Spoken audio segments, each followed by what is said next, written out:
Hello guys, welcome to Digital Pathshala channel.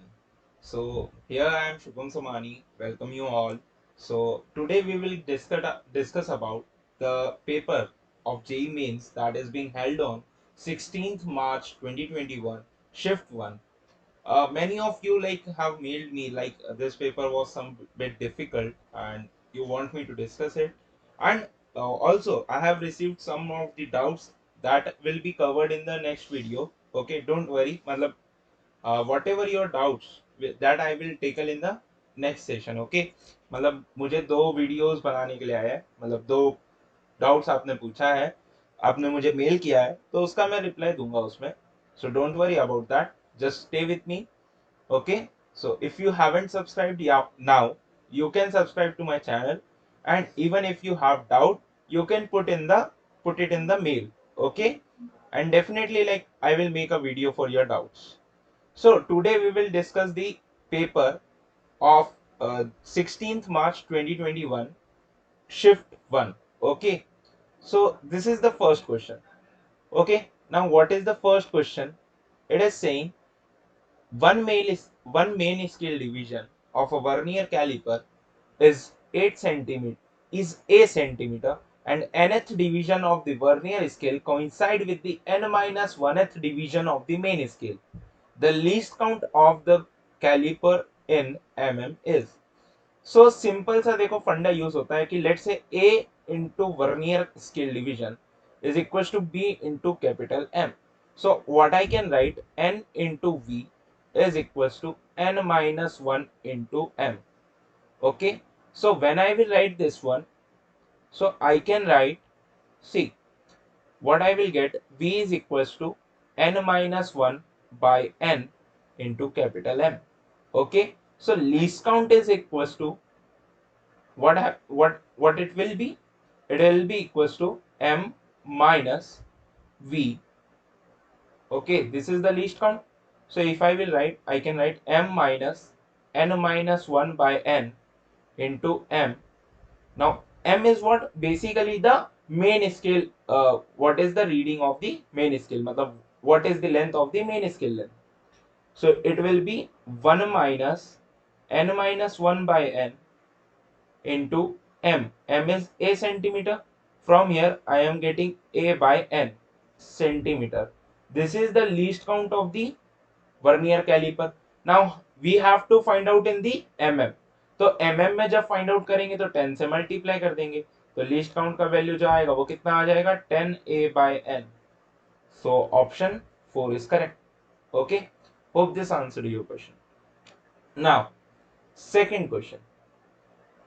Second question is for changing the capacitance of a given parallel plate capacitor, a dielectric material of dielectric constant K is used, which has the same area as the plate of the capacitor.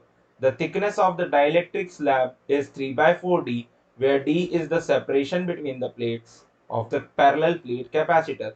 The new capacitance in terms of original capacitance C0 is given by the following relation.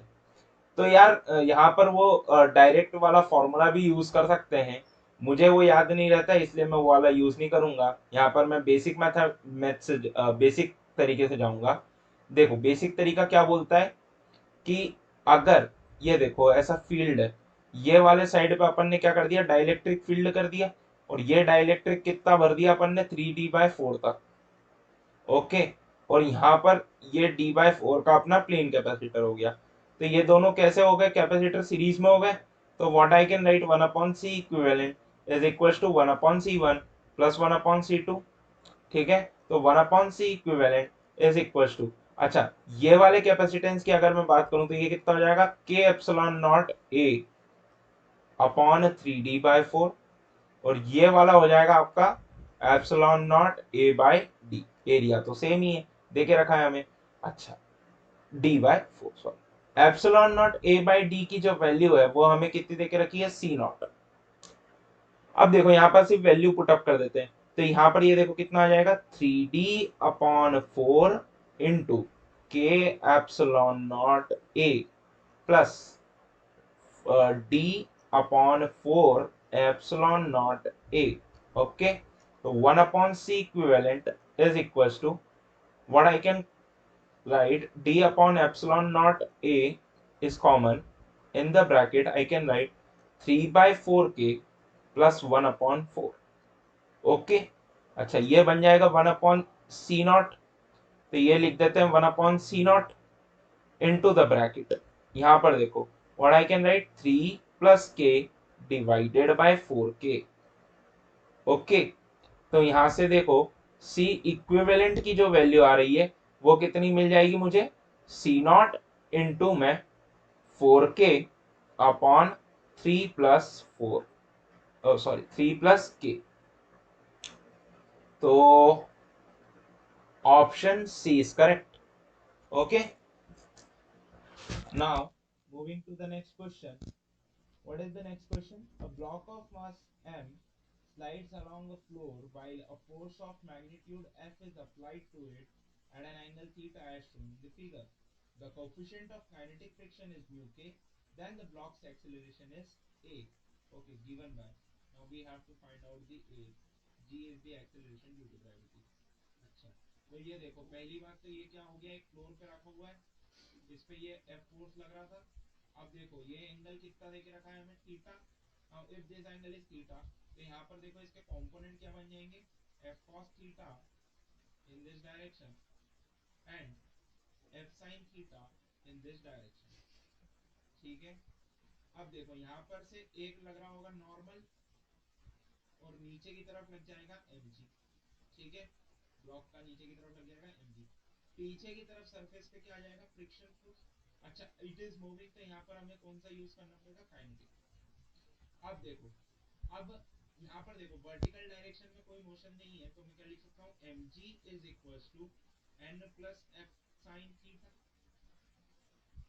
Okay so what I can write, n is equals to mg minus f sin theta. अच्छा अब देखो, मान लो let's say it is having an acceleration a in this direction, so what I can write, देखो यहाँ से ये क्या बन जाएगा, f cos theta minus friction force is equals to mass into acceleration.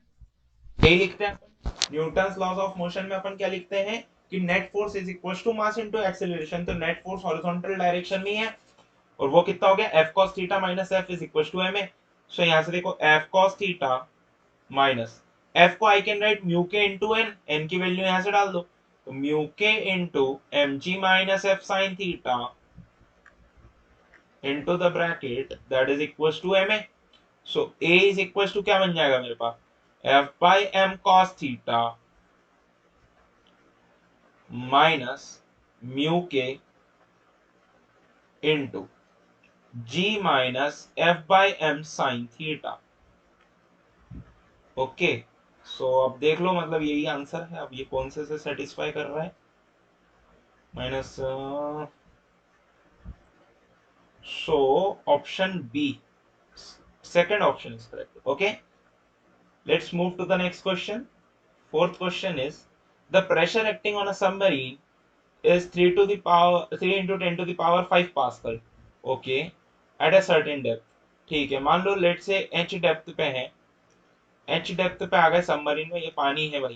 तो यहाँ पर से देखो क्या लिख सकते हैं अपन, total pressure at that point is equal to P naught plus rho g h, और ये अपने को देके रखा है कितना, 3 into 10 to the power 5 Pascals।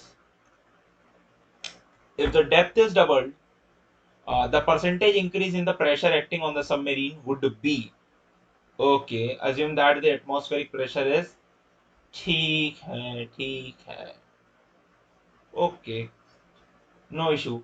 तो यार देखो, अभी अपने को क्या बोला कि अब इनने ये जो डेप्थ कर दी है, ये डेप्थ क्या कर दी है, 2h कर दी है। तो डेप्थ 2h करने पे मान लो प्रेशर कितना हो जाता है, p डैश। तो p dash I can write p dash is equal to p not plus 2 times of rho into g into h। अच्छा p नॉट की वैल्यू अपने को दे के रखी है 1 into 10 to the power 5। Okay so यहां से देखो रोजी एच की वैल्यू अगर मैं निकालूं, पहली वाली इक्वेशन में रख देते हैं पी नॉट की वैल्यू, तो what I will get, rho g H is equal to what, 2 into 10 to the power 5। उसको सीधा सीधा यहाँ पर यूज कर लेते हैं, तो पी डैश की वैल्यू कितनी बन जाएगी मेरे पास, देखो पी नॉट हो गया 1 into 10 to the power 5 plus 2 times of 2 into 10 to the power 5। Okay, तो यहां से अगर अपन ये निकाल लेते हैं तो ये कितना बन जाएगा 5 into 10 to the power 5 pascal. This is the new pressure. Now we need to find out the percentage change in pressure. तो भाई देखो, final pressure minus initial pressure upon initial pressure into 100 कर दो, ये क्या हो जाएगा परसेंटेज चेंज। तो परसेंटेज चेंज कितना आ रहा है 5 into 10 to the power 5 minus initial was 3 into 10 to the power 5 divided by 3 into 10 to the power 5 multiplied by 100। तो यहां से देखो ये वैल्यू बन जाएगी 2/3 इंटू 100। तो exactly it is equal to 200/3%। So option 1 is correct। Let's move to the next question, fifth question। Now fifth question is what? The angle of deviation through a prism is minimum when? अच्छा, angle of deviation, angle of deviation को हम लिखते क्या है आई plus E minus ए। और जब minimum लेते हैं तो डेल्टा मिनिमम के लिए अगर हम बात करते हैं तो वो क्या हो जाता है i is equal to e, angle of incidence is equal to angle of emergence, है ना। अब समझो जरा बात को, angle of incidence is equal to क्या होना चाहिए एंगल ऑफ इमरजेंस।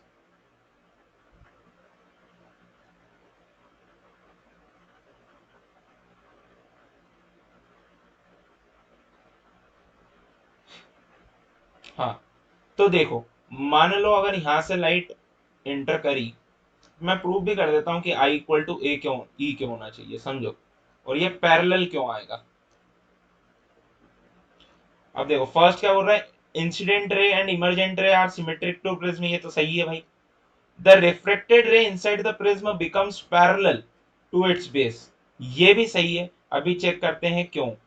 और ये देखो, angle of incidence is equal to that of angle of emergence, ये 100% करेक्ट है भाई। मिनिमम एंगल ऑफ मतलब मिनिमम एंगल ऑफ डेविएशन की बात कर रहे हैं, ये तो गलत हो जाएगा। तो मतलब option 1 is correct, statement A B and C are true.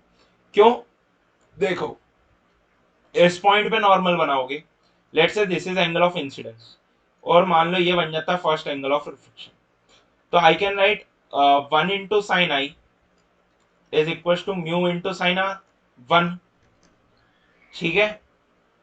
और सिमिलरली जब यहां पर लगाओगे तो अब ये समझो, यहां पर ये जो भी एंगल होगा लेट से R2, तो mu into sine of R2 that will be equal to 1 into sine e. तो यहां पर से ये इक्वेशन सेटिस्फाई होनी चाहिए। तो जब अपन इस चीज को बनाएंगे, अच्छा, और एक रिलेशन हमें ये पता है कि R1 plus R2 is equal to A angle of prism. यहां पर से जब आप सेटिस्फाई कराओगे तो आपको ये भी मिलेगा कि ये जो प्रिज्म मतलब जब रे अंदर जाती है इसके, तो बेस के क्या हो जाती है पैरेलल हो जाती है, ठीक है। तभी मिनिमम एंगल ऑफ डेविएशन का केस बनेगा। Okay, so this is option 1 is correct. Let's move to the next question. हाँ, अब देखो, एक plane electromagnetic wave of frequency 500 megahertz is travelling in vacuum along Y direction at a particular point is in space and time। Okay, b vector is given as 8 into 10 to the power minus 8। Okay, z cap, the value of electric field is। अच्छा, देखो magnitude wise तो आप बहुत direct निकाल सकते हो, ये सबको मालूम होता है।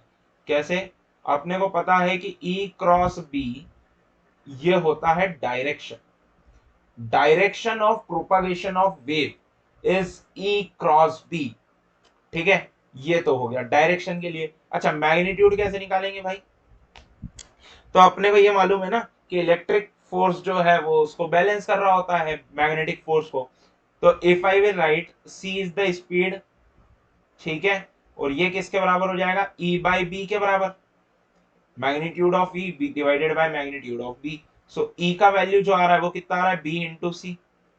तो E इज इक्वल टू कितना आ जाएगा मेरे पास, अच्छा B कितना देख रखा अपने को 8 into 10 to the power minus 8 multiplied by 3 into 10 to the power 8।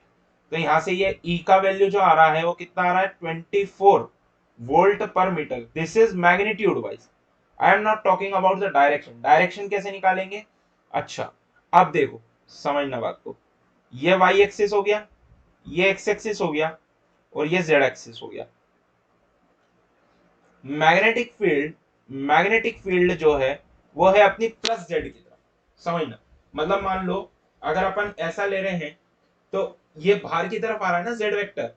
अब देखो, अपने को क्या करना है, E cross B, E cross B upward तरफ से होना चाहिए। तो देखो, अपना ई अगर नेगेटिव साइड में होगा तो ही ई क्रॉस बी जो है वो आपका अपवर्ड डायरेक्शन में आएगा। क्रॉस प्रोडक्ट के लिए राइट हैंड का रूल यूज करना। इलेक्ट्रिक फील्ड के अलाउंग पाम रखो, और मैग्नेटिक फील्ड के अलाउंग जब आप फिंगर्स करोगे तो थंब आपको डायरेक्शन देना चाहिए वेव प्रोपागेशन का।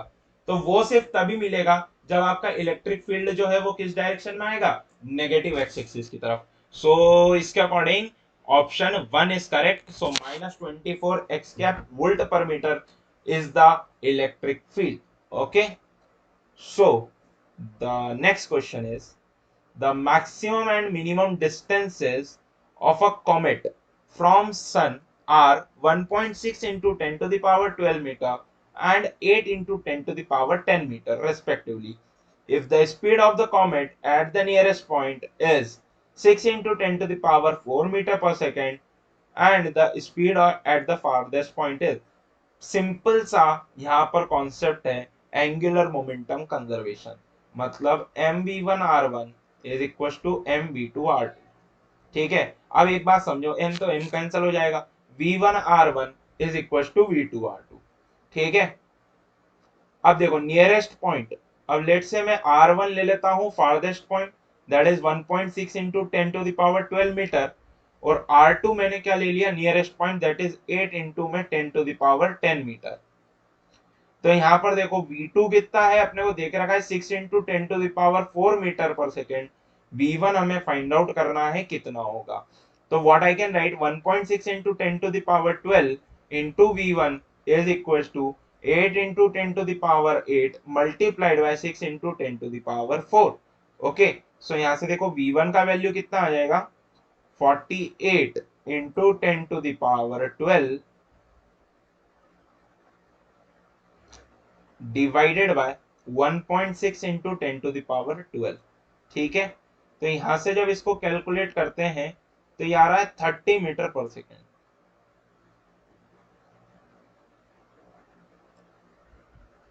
ओके, ये 10 है, सॉरी, दिस इज 10, तो ये हो जाएगा 14, तो 30, तो v और मल्टीप्लाइड में 10 टू दावर 2 भी आएगा।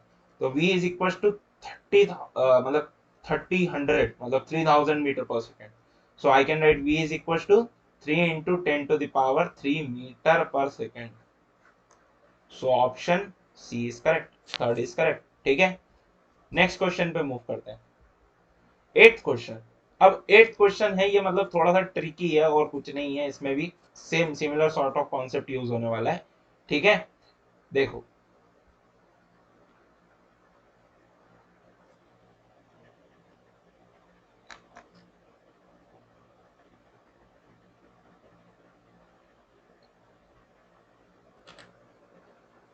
हाँ, तो एट्थ क्वेश्चन क्या कह रहा है, a bar magnet of length 14 centimeter is placed in the magnetic meridian with the north pole pointing towards the geographic north pole. A neutral point is obtained at a distance of 18 centimeter from the center of the bar magnet. If BH is equals to 0.4 G, the magnetic moment of the magnet is, अच्छा समझो, ऐसा एक magnet है, suppose this is positive pole, this is negative pole. Okay, इससे 18 centimetre की दूरी पर हमें एक पॉइंट मिला है, लेट से this distance will be r, this angle is theta, और ये 7 है और ये -7, बात एक ही हो जाएगी, 7 और 7 है। ठीक है, and this will be also be the theta. तो इसके कारण इस पे मैग्नेटिक फील्ड इस डायरेक्शन में, इसके कारण मैग्नेटिक फील्ड इस डायरेक्शन में, टोटल दोनों का मिला के नेट इस डायरेक्शन में हो जाएगा। तो B H is equal to 2v0 sine theta. ठीक है। तो B H is equal to 2 × B not, तो बी नॉट क्या हो जाएगा, mu not upon 4 pi m/r² into the bracket into sine theta. ठीक है। अब साइन थीटा कितना हो जाएगा, देखो ये वाला ट्राइंगल देखो ध्यान से। So sine theta I can write 7/r। Okay. So B H is equal to 2 × mu not upon 4 pi m/r² into 7/r। देखो ये हो गया परपेंडिकुलर और ये हो गया हाइपोटेनियस। तो यहां से देखो बी एच की वैल्यू कितनी आ रही है, बी एच कितना देख रखा था 0.4 मल्टीप्लाइड बाय जी। जी कितना देख रखा 1g is equal to 10⁻⁻⁴, that is equal to 2 into mu not upon 4 pi into m into 7/r³। Okay, यह हो गया। अब यहां से देखो हमें कैलकुलेशन करना पड़ेगा। ठीक है, कैलकुलेशन करना पड़ेगा। अब देखो कैलकुलेशन में क्या होगा कि काफी गंदा कैलकुलेशन बनेगा ये।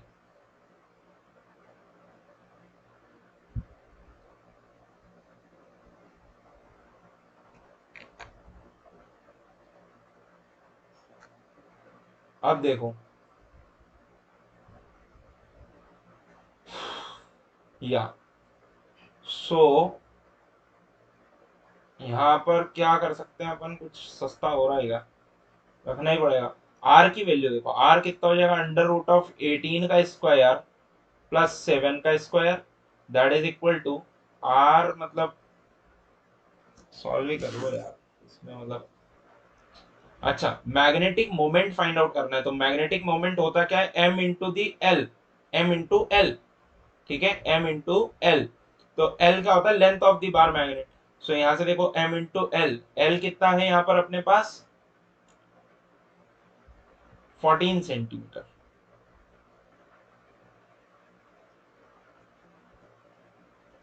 सेंटीमीटर में ही रख दो क्योंकि बाकी सारी चीजें भी हमने सेंटीमीटर में ही रखी है तो फर्क नहीं पड़ेगा। तो m/14 बस सब्सटीट्यूट कर दो यहां से। ठीक है, और इसको कैलकुलेट कर देते हैं तो ये यूनिट का ही डिफरेंस आएगा बस, और कुछ नहीं है। इसको भी मीटर में कन्वर्ट करना ही पड़ेगा, 0.14। सो ये वैल्यूज रख देते हैं यहाँ पर, ये सारी वैल्यूज को उठा के यहाँ पर रख दो, ये आर की वैल्यू भी इधर आ जाएगी।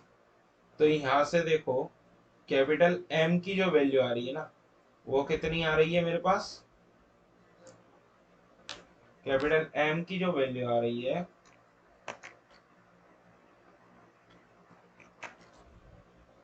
2.88।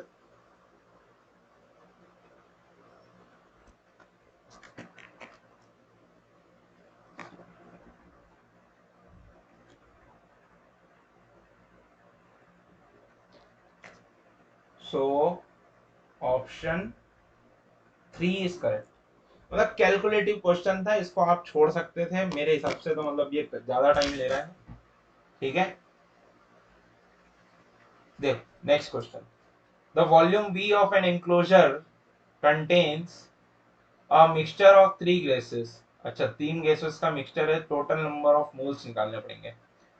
Number of moles of oxygen 16/32, ये आ जाएगा N1 is equal to 0.5, N2 is equal to 28/28, nitrogen है देखो, तो N2 इज इक्वल टू कितना आ गया 1 मोल।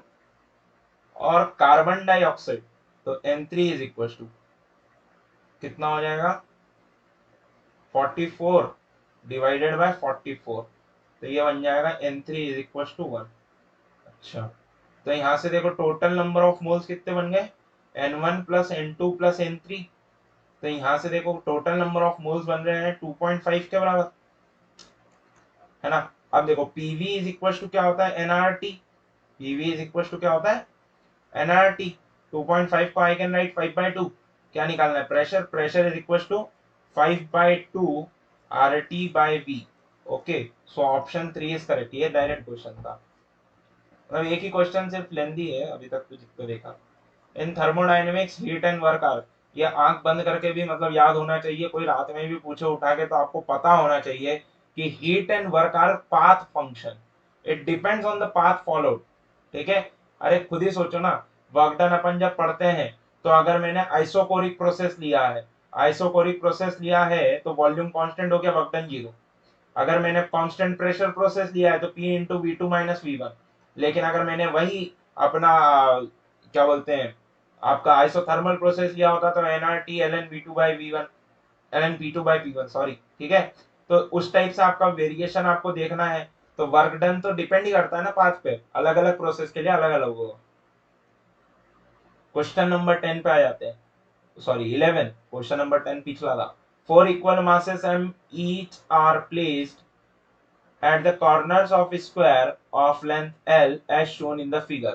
The moment of inertia of the system about an axis passing through A parallel to dB would be। अच्छा ठीक है, masses ही रखे हुए हैं तो मेरे हिसाब से तो डायरेक्ट करेंगे तो ज्यादा बेहतर होगा, instead of finding about any of the axis।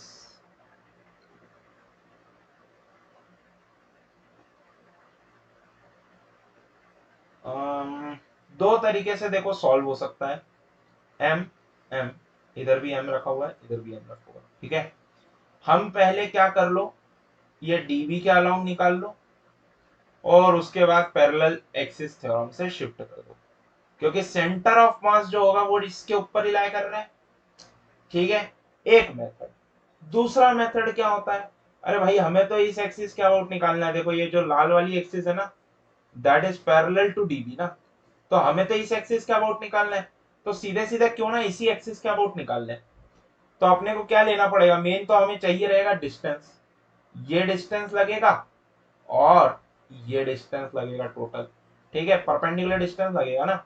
अब देखो ये वाली डिस्टेंस ये दोनों सेम है पैरेलल एक्सिस के कारण। ठीक है, अच्छा होगा किसके बराबर अभी निकाल देते हैं। देखो बात को समझो जरा, ये अगर एल है, ये अगर एल है, ये 90 डिग्री का एंगल है, तो क्या ये total length under root of L square plus L square बन जाएगी क्या, अगर मैं सी ए की एसी की बात करूं।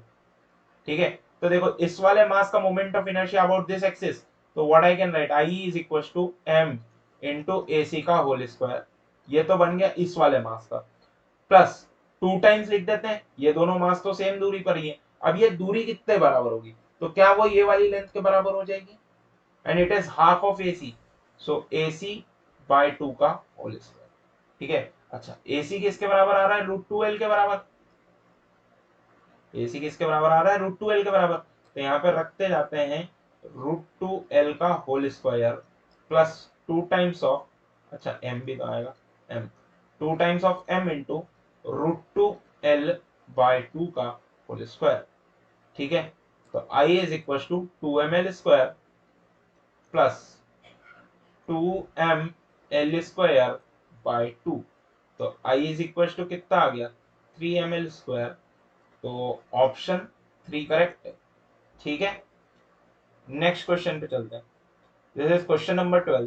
Question number 12 is what saying that conducting wire of length L, area of cross section A, electric resistivity rho is connected between the terminals of a battery. A potential difference V is developed between its ends, causing an electric current. If the length of the wire of the same material is doubled, the area of cross section is halved. The resultant current would be, I is directly proportional to R, sorry sorry मेरे से बहुत बड़ी गलती हो गई, I is directly proportional to R तो बोल भी नहीं सकते, अरे V is equal to IR होता है। अगर पोटेंशियल सेम है तो what I can say, I is inversely proportional to R, और R को अपन क्या लिख सकते हैं, R is equal to rho L by A, तो I is directly proportional to rho L by, sorry क्या कर रहा हूं मैं, गलती कर दी वापस से, इधर भी गलती किया, V is equal to I R, तो I is inversely proportional to R। अरे जितना कम रेजिस्टेंस होगा उतना ज्यादा करंट फ्लो करेगा, मैं गलती से लिख रहा था, ठीक है। I is equal to, I is proportional to, अच्छा तो I can write area by rho L, है ना। अब देखो, अब उनने क्या बोला, मटेरियल सेम रखा, रो सेम रखा है, एरिया और उसको चेंज कर रहे हैं। So I1 by I2 is equal to A1 by A2 into L2 by L1, है ना। अब देखो इनिशियली करंट कितना था, रो एल बाय ए, तो I1 is equal to A B by rho L, this was the initial current. Final current अपने को निकालना है। I2 इज इक्वल टू कितना आ रहा है मेरे पास, A2L1 upon A1L2 into I1, ठीक है। अब A2 ये सब pi by 4 D square, area मतलब कि कितना, पाई बाय 4 डी स्क्वायर। अब देखो पाई बाय 4 से पाई बाय 4 कट जाएगा, I2 इज इक्वल टू क्या बन जाएगा मेरे पास, D2 बाय D1 का whole square multiplied by L1 by L2 into I1, तो I2 इज इक्वल टू, अच्छा अब देखो क्या बोल के दिया आपने को, if the length of the wire of the material is double, length को डबल कर दिया और एरिया ऑफ कंस्ट्रक्शन को हाफ कर दिया। अच्छा सीधे सीधे एरिया ऑफ क्रॉस सेक्शन ही दिया है, तो इसकी जरूरत ही नहीं है, इसको यहाँ पर से मिटा देते हैं अपन, इसकी जरूरत नहीं है। यहाँ पर सीधे लिखेंगे A2 बाय A1, ठीक है। एरिया ऑफ क्रॉस सेक्शन को हाफ कर दिया और लेंथ को कर दिया है डबल, ठीक है, that is I1। So I2 is equal to 1/4 of I1। I1 कितना आया था मेरा, A B by rho L, तो ये हो जाएगा 1/4 A B by rho L, ठीक है। तो ऑप्शन 1 इज करेक्ट। नेक्स्ट पे बात करते हैं। Time period of a simple pendulum is t inside a lift when the lift is stationary. If the lift moves upwards with an acceleration of g by 2, the time period of pendulum will be, अच्छा time period of pendulum basically होता क्या है, 2 pi under root L by G, और यहाँ पर जी effective लिखें तो ज्यादा बेहतर है। लेट से इनिशियली में जब लिफ्ट रुकी हुई थी तो एक्सेलरेशन जी इफेक्टिव मतलब कि कितना हो जाएगा, जी हो जाएगा। टाइम पीरियड कितना आ गया, 2 pi under root L by, this is the initial time. अब फाइनली देखो, जब लिफ्ट ऊपर की तरफ मूव कर रही है तो इस पे लगेगा एक सूडो फोर्स नीचे की तरफ, तो जो सूडो फोर्स लगता है वो कितना हो जाएगा, M A plus M G कर देते हैं अपन टोटल नेट फोर्स, और इसको रख दो टोटल एम जी इफेक्टिव के बराबर, तो जी इफेक्टिव की वैल्यू कितनी आ जाएगी हमारे पास, ए प्लस जी। अब ए की वैल्यू हमें कितनी देके रखी है, G by two in this question, तो G by two plus G, so G effective is equal to 3g by, ठीक है। जी इफेक्टिव का वैल्यू कितना मिल गया मुझे, 3g by two. So time period is equal to 2 pi under root of L by 3g by two, ठीक है। तो इसको अगर मैं ऐसा लिख दूं, √2/3 into the time period is the new time period, so t dash is equals to √2/3 times of time period, option 4 is correct। next question, the velocity displacement graph describing the motion of a bicycle is shown in the figure. The acceleration displacement graph of the bicycle motion is best described by, अच्छा ठीक है, acceleration is equals to dv by dt और v is equals to dx by dt। अरे ठीक है, ये use ही नहीं करना पड़ेगा, डायरेक्ट ही लगा देते हैं, acceleration is equal to V DV by D X, acceleration is equal to V DV by D X. अब v as a function of x है अपने पास, v as a function of x है अपने पास, तो यहां पर देखो ये स्ट्रेट लाइन का इक्वेशन लिखते हैं, तो इस स्ट्रेट लाइन का इक्वेशन क्या हो जाएगा, v is equal to, when x is equal to 0 it is 10, तो प्लस 10, और m स्लोप कितना आ रहा है इसका, this this height that is 40 40 divided by 200 into X. तो v is equal to 1/5x plus 10। Okay, so पहले वाले में पैराबोलिक पाथ बन रहा है, ठीक है। पहले वाले में क्या बन रहा है, पैराबोलिक पाथ बन रहा है। अब वेलोसिटी बढ़ रही है,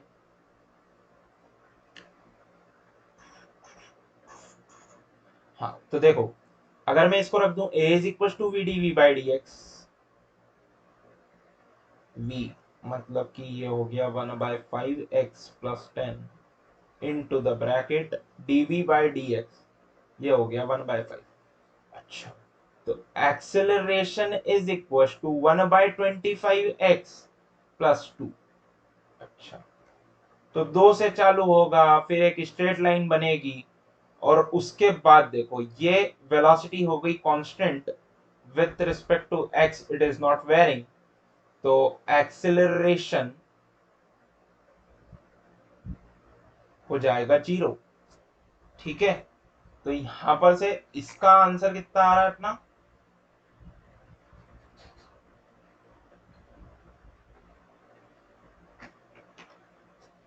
तो ये देखो फर्स्ट वाले केस के लिए अपन ने यहां से यहां तक के लिए तो सॉल्व कर लिया, स्ट्रेट लाइन कर्व बनेगा। अब 1 भी हो सकता है 4 भी हो सकता है, तो 4 में देखो फाइनली एक्सेलरेशन कांस्टेंट हो रहा है, बट एक्सेलरेशन कांस्टेंट नहीं होगा। क्यों नहीं होगा, देखो जब वेलोसिटी कांस्टेंट हो जाती है डिस्प्लेसमेंट के साथ, सो dv by dx at this point will be 0। खत्म ही हो जाना था यार, ये क्वेश्चन इतना सोचने की जरूरत ही नहीं थी, मतलब ऑप्शन 1 इज करेक्ट। ये तो डायरेक्ट ही हो जाता है, देखो ये यहाँ पर एक्सेलरेशन 0 हो रहा है इस रीजन में 200 से 400, और ये यहाँ पर स्ट्रेट लाइन, डायरेक्ट ही हो जाता।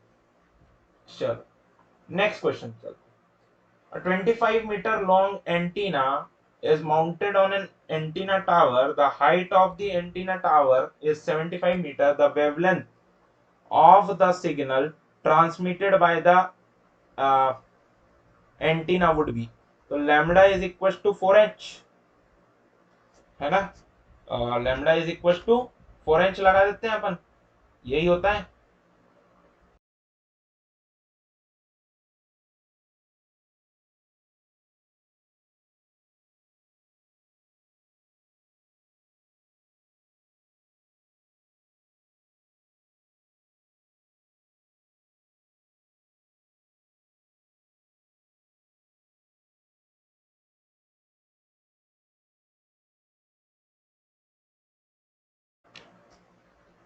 हाँ, तो ये क्या दिया रखा है अपने को, a 25 metre long antenna is mounted on an antenna tower, the height of the antenna tower is 75 metre.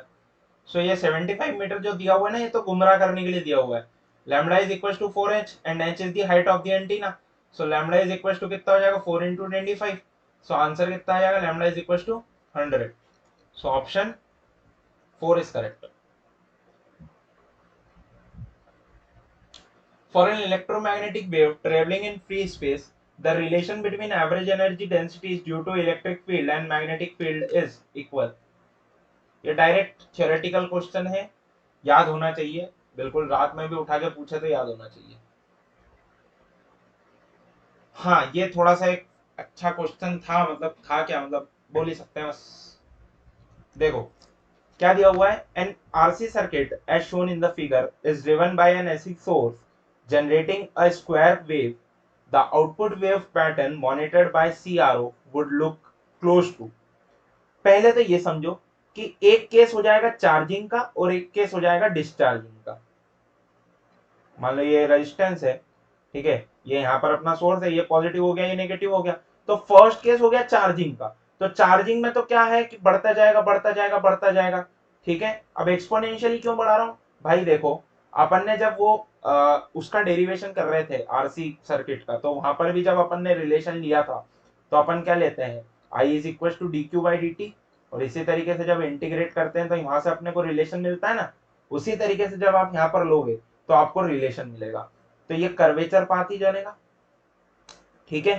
तो फर्स्ट केस तो हो जाएगा चार्जिंग का।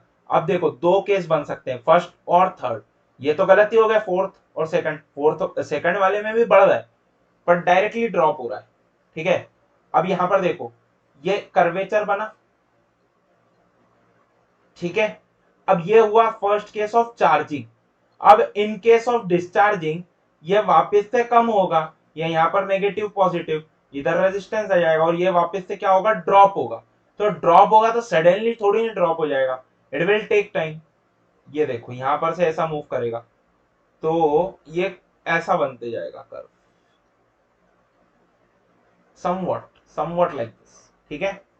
सो option 3 is correct. Exact graph नहीं बनाया है, सिर्फ एक अप्रोक्सीमेशन है और उसमें पूछा भी है क्लोज टू किसके रिस्पेक्ट में क्लोज होगा वो, बस, ठीक है।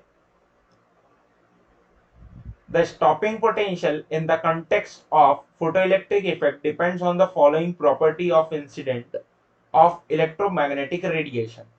अच्छा, तो यार देखो हमें एक रिलेशन पता है कि EV is equals to h nu minus h nu naught।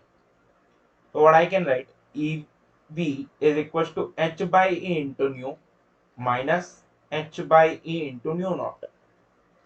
तो बेसिकली हमें पता होना चाहिए कि इट इज फ्रीक्वेंसी, तो ये यहाँ पर किसके लिए डिपेंड करता है, सिर्फ और सिर्फ फ्रीक्वेंसी पे, ठीक है।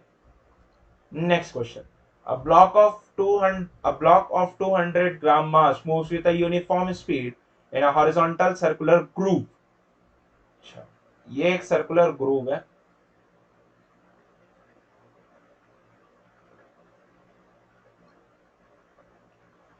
अब ये ब्लॉक है, ये मूव कर रहा है भाई, इसका मास कितना है 200 ग्राम विथ वर्टिकल साइड वॉल्स। अच्छा वर्टिकल है, साइड वॉल्स वर्टिकल है, मतलब ये अपन ने ऊपर से देख रहे होंगे इसको, मतलब कि अपन ऊपर से देख रहे होंगे तो ऐसा दिख रहा है, ठीक है, क्योंकि वर्टिकल साइड वॉल्स है।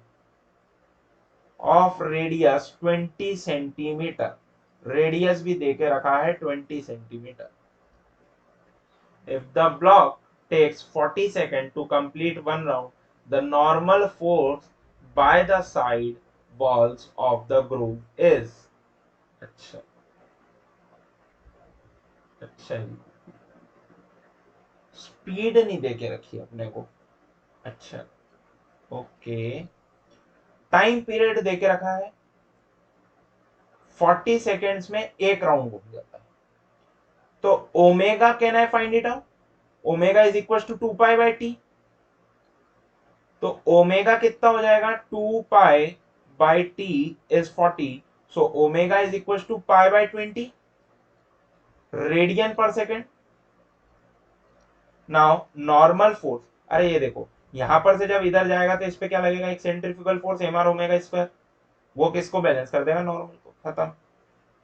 सो normal is equal to M R omega square, M is 200 gram तो 200/1000 multiplied by r is 20 centimeter, that is 20/100 multiplied by omega square, that is pi by 20 का होल स्क्वायर, है ना। अब इसको देखो यार, 2 0 से ये 2 0 काट दो तो 2/1000 अभी भी बच रहा है, मल्टीप्लाई में इसको लिख दो 20 multiplied by pi square by 20 into 20, एक 20 से एक 20 काट दो, पाई स्क्वायर इज अप्रोक्सीमेटली 10, तो 2 से 2 काट दो, 1/100 के आसपास आ रहा है, मतलब आंसर 1/100 न्यूटन। सभी आंसर ऐसे हैं क्या, फिर सॉल्व करना पड़ेगा। पाई स्क्वायर मतलब अप्रोक्सीमेटली कितना हो जाएगा यार,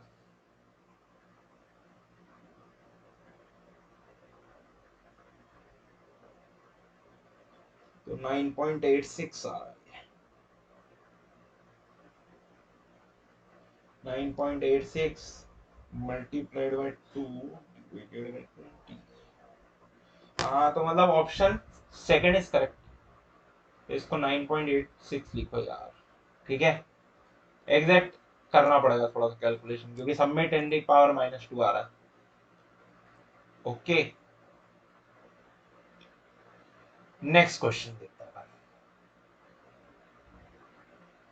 A conducting bar of length L is free to slide on two parallel conducting rails as shown in the figure।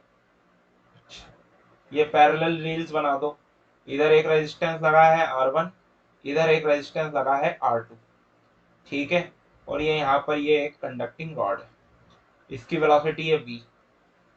अब b जो है वो अंदर की तरफ जा रहा है, मैग्नेटिक फील्ड, ठीक है। अब एक चीज समझो, आप पहली बात तो यहाँ पर क्या होगा, फ्लक्स चेंज होगा। फ्लक्स चेंज होने के कारण मैं आपको दो मेथड से ये क्वेश्चन बता रहा हूँ, एक अपन डायरेक्ट करेंगे और एक करेंगे अपन थ्योरेटिकल वाइज, मतलब कैलकुलेशन वाइज कि किस तरीके से सॉल्व कर सकते हैं। तो देखो, एक तो हो जाएगा क्या कि यार जब ये इस तरफ मूव करेगा, तो मान लो ये लूप हो गया 1, ये लूप हो गया 2, तो फर्स्ट लूप में क्या हो जाएगा, एरिया डिक्रीज। एरिया डिक्रीज मतलब कि फ्लक्स कम हो जाएगा, और फ्लक्स कम हो जाएगा तो फ्लक्स मतलब सेम रखने के लिए इसमें जो करंट आएगा वो कैसा आ जाएगा, इधर की तरफ, और इसका एरिया बढ़ रहा है तो इसमें कितना आ जाएगा, इस तरफ, ठीक है, फ्लक्स को कम करने के लिए। नहीं नहीं, इसमें इस तरफ आएगा, इसमें इस तरफ आएगा, फ्लक्स को कम करने पड़ेगा ना, ओपोज करेगा ना, चेंज को ओपोज करेगा, जो भी चेंज हो रहा है उसके चेंज को ओपोज करेगा, ठीक है। तो देखो यहां पर देखो, ये इसका एरिया कम होते जा रहा है, इसलिए इसमें करंट कैसा आ जाएगा, क्लॉकवाइज। लेकिन यहां पर एरिया बढ़ रहा है तो इसमें करंट कैसा आ जाएगा, एंटी क्लॉकवाइज, ठीक है। तो I1 जो आ रहा है अपना, I1 आ रहा है क्लॉकवाइज और I2 आ रहा है एंटी क्लॉकवाइज। तो ऑप्शन 3 इज करेक्ट। अब मैं देखो दूसरी मेथड से भी इसको प्रूव करता हूं। तो अपन क्या करो कि यार ईएमएफ तो बनेगा, बैटरी है, बैटरी बन जाएगी। तो देखो वेलोसिटी के अलोंग अपने राइट हैंड को, थंब को शो करो, और मैग्नेटिक फील्ड के अलोंग अपने ये फिंगर्स को, राइट हैंड के, राइट हैंड ही यूज कर रहा हूं, ठीक है, आपको लेफ्ट हैंड दिख सकता है। तो ये देखो, इसको जब ऐसा करेंगे तो ये वाला जो साइड होता है ये होता है पॉजिटिव साइड, ठीक है। तो अगर मैं इसको ड्रॉ करूं तो ये इस तरीके से बन जाएगा, ये बन गया पॉजिटिव साइड, ये हो गया नेगेटिव साइड। तो ये देखो यहाँ पर से करंट लीक्स करेगा तो ये किधर जाएगा, ये किधर जाएगा, सॉल्व कर लो वापस, आपको डायरेक्शन यही मिल रहा है। सो option 3 is correct. Next question, in the given figure the electric current flowing through 5 kilo ohm resistor is x milli ampere. अच्छा ठीक है, तीन तीन तीन पैरेलल में है, तो उनको सीधे सीधे सॉल्व करके डायरेक्टली क्या लिखते हैं, 1 किलो ओम, इधर है 5 किलो ओम। अच्छा, इसका भी एक इंटरनल रेजिस्टेंस है बैटरी का, बैटरी का इंटरनल रेजिस्टेंस 1 किलो ओम, ठीक है, 5 किलो ओम के थ्रू पूछा है ना अपने से तो, और इधर ये 21 वोल्ट की बैटरी लगा दी है, 5 और 1 6 और 1 7। तो V इज इक्वल टू क्या लिख सकते हैं, आई आर। मान लो I करंट जा रहा है और I करंट इससे भी पास होगा, तो यार 21 is equal to what I can write, I into में 7 किलो ओम, तो I is equal to 3 into 10 to the power -3 ampere. तो मतलब कि I is equal to 3 milli ampere. तो X की वैल्यू कितनी आ गई अपने पास, 3। Next question, a fringe width of 6 mm was produced for two slits separation by 1 mm apart. The screen is placed 10 meter away. The wavelength of light is used is x nanometer. The value of x to the nearest integer is, अच्छा, fringe width मतलब beta, beta is equal to lambda capital D by small D, ठीक है। तो beta हो गया आपका कितना, 6 mm, तो 6/1000, that is equal to lambda into capital D is 10, small D is 1 mm, तो 1 इंटू 1/100, 1000 सॉरी, mm है। तो लैम्बडा इज इक्वल टू कितना आ गया, 6/, ये हो गया ऊपर जाके 10 to the power 4, ये बन जाएगा 10 to the power 7। तो lambda is equal to 6 into 10 to the power -7 meter, okay, nanometer, तो 10 to the power 9, 600 into 10 to the power -9 meter. तो यहाँ पे 600 इज द आंसर, ठीक है। कुछ गलती तो नहीं कर रहा हूँ, एक बार चेक कर लेंगे। D is 1 mm, 1/1000, capital D is 10 meter, okay, beta is 6 mm, तो 6/1000, ठीक है, सही है। हाँ, next question, consider a 20 kg uniform circular disc of radius 0.2 meter. It is pin supported at its center and is at initially rest. The disc is acted upon by a constant force of 20 Newton through a massless string wrapped around its periphery as shown in the figure. Okay ये देखो भाई ये periphery पे बांध दिए और इसके according अपने को करना है. Suppose the disk makes an max n number of revolution to attain an angular speed of 50 radian per second. The value of n to the nearest integer is. अच्छा ठीक है. तो यार ये देखो ये r दूरी पर है तो इससे मैं अल्फा निकाल लेता हूं. इसका एक टॉर्क आएगा F R is equal to I alpha. I कितना हो जाएगा डिस्क है तो M R square by 2 into alpha that is equal to F into R. ठीक है तो alpha is equal to 2f by M R. Alpha is equal to 2 into F is equal to 20 newton divided by M S 20 K ji into are. Are कितना दिया हुआ है अपने को 0.2 metre. 20 से 20 काट दो 10 आ जाएगा 10 रेडियन पर सेकंड स्क्वायर. ठीक है 10 ही आ रहा है ना. हाँ 10 ही आ रहा है. चलो 10 तो अल्फा आ गया. Alpha is 10. अब now what we have to find omega इतना होना चाहिए.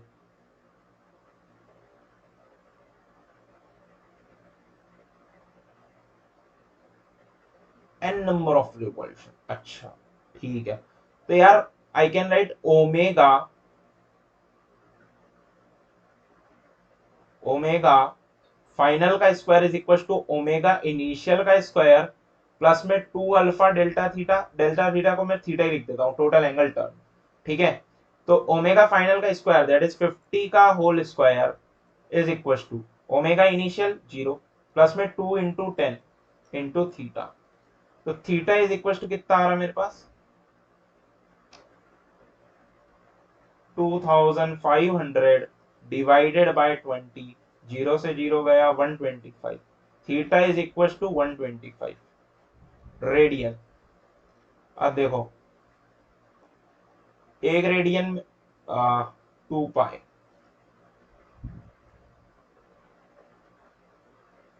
One revolution is equal to 2 pi radian.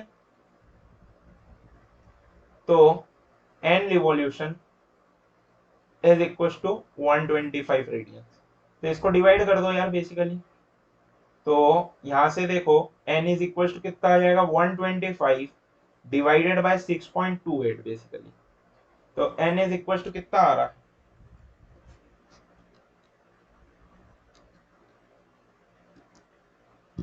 19.9. तो क्लोजेस्ट इंटीजर देखेंगे तो अपन तो 20 पे ही मार्क करेंगे. Answer is 20. Next question.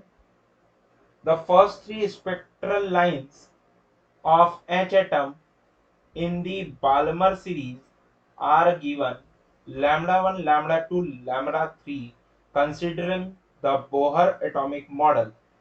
The wavelength of the first and third spectral lines lambda 1 upon lambda 3 are related by a factor of approximately x into 10 to the power minus 1. The value of x to the nearest integer is. तो यार देखो इस question को solve करने के लिए simple सा है अपने को मतलब वही उसके डायरेक्ट फॉर्मूला यूज करना है और कुछ नहीं करना.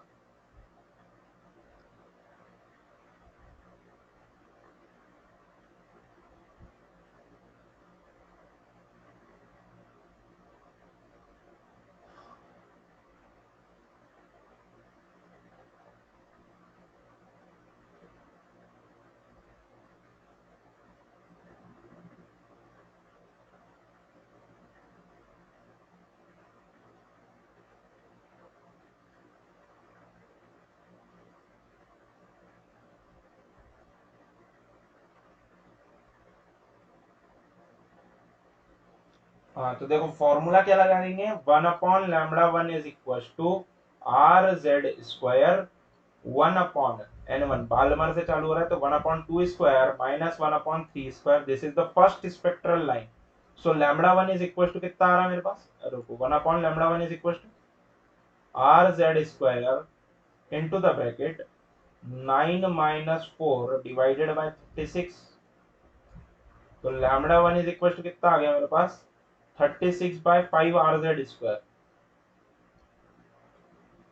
ये हो गया लैम्डा वन। अच्छा, लैम्डा थ्री की बात कर रहे हैं, this is the third spectral line. तो थर्ड स्पेक्ट्रल लाइन तो RZ², 1/2 का स्क्वायर माइनस 1/5 का स्क्वायर। फिफ्थ पे जाएगा क्योंकि फोर्थ पे आएगी सेकंड स्पेक्ट्रल लाइन, अपने को थर्ड वाले के लिए बात करनी है। तो 1/λ3 is equal to RZ², 25 minus 4 divided by 25 into 4। Okay, तो lambda three is equal to कितना बन रहा है मेरे पास, 100 डिवाइडेड बाय 21 RZ का स्क्वायर। ओके, अब हमें क्या निकालना है, lambda one by lambda three, 36/5 RZ² multiplied by 21 RZ² divided by 100। ठीक है, सॉल्व कर लो, क्या ही है, मतलब ये तो काफी कैलकुलेशन भरा बस क्वेश्चन दिया और कुछ नहीं। मैं कैलकुलेटर इसलिए कर रहा हूं ताकि जल्दी हो जाए, आप लोगों को कैलकुलेटर यूज नहीं करना है। तो ये आ रहा है 1.51। ठीक है, ये आ रहा है 1.51।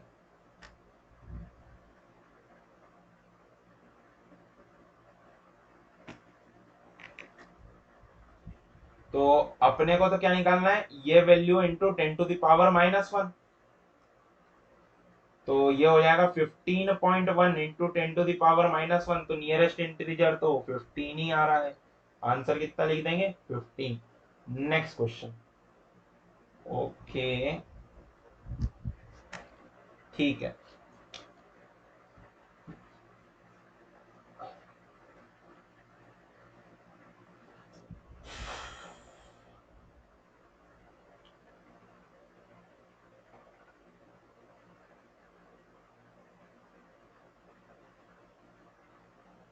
The value of power dissipated across the Zener diode connected in the circuit as shown in the figure is x into 10⁻⁻1 watt.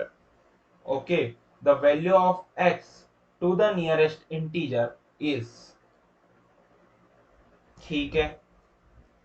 तो देखो कैसे सॉल्व करेंगे इसको अपन, अभी किए देते हैं। सॉरी,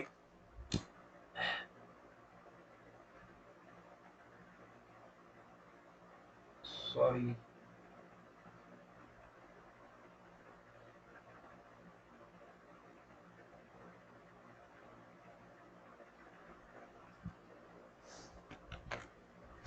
देख, ये सर्किट कुछ ऐसा बन रहा है।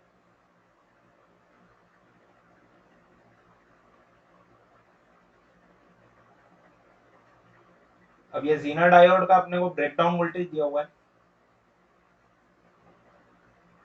तो इसके अक्रॉस जो होगा वो फिक्स्ड हो जाएगा, कितना हो जाएगा, 15 वोल्ट, है ना। ये हो गया 15 वोल्ट। अच्छा, टोटल अपने को कितना देख रखा है सर्किट में, 22 वोल्ट।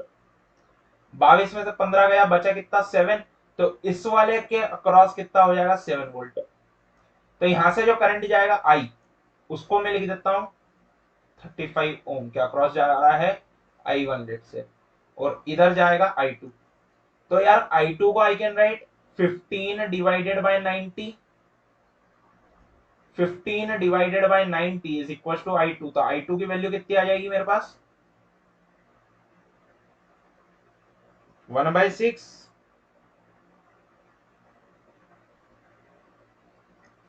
1/6, ठीक है, एम्पियर में। इधर देखो, इसमें कितना आ जाएगा, I1 की वैल्यू कितनी आ जाएगी, 7 डिवाइडेड बाय 35। तो I1 की वैल्यू आ गई 1/5 एम्पियर। अब देखो इधर कितना गया होगा, लेट से आई डैश। तो what I can write, I1 is equal to I dash plus I2। तो I dash I can write is equal to 1/5 minus 1/6, that is I dash is equal to 6 minus 5/30, मतलब that is 1/30 ampere. Okay, ये हो गया current across the Zener diode that is going, or power I can write power is equals to V I dash. तो यहां से ये देखो कितना आ जाएगा 15 मल्टीप्लाइड बाय 1/30, तो power is equal to 1/2 watt. तो बेसिकली ये बन रहा है 10 इंटू 10⁻⁻1 डिवाइडेड बाय 2, तो ये बन रहा है 5। 5 5 is the right answer. Okay, so ठीक है, this is the like end. Okay, this is the end of today's session. I hope you enjoyed. If you have any doubt, what you need to just do, you need to post the question in my mail ID, okay? And definitely I will come with the video solution of your doubts, okay? Thank you. Thank you for listening and thank you for being with me till now. Okay? Bye bye.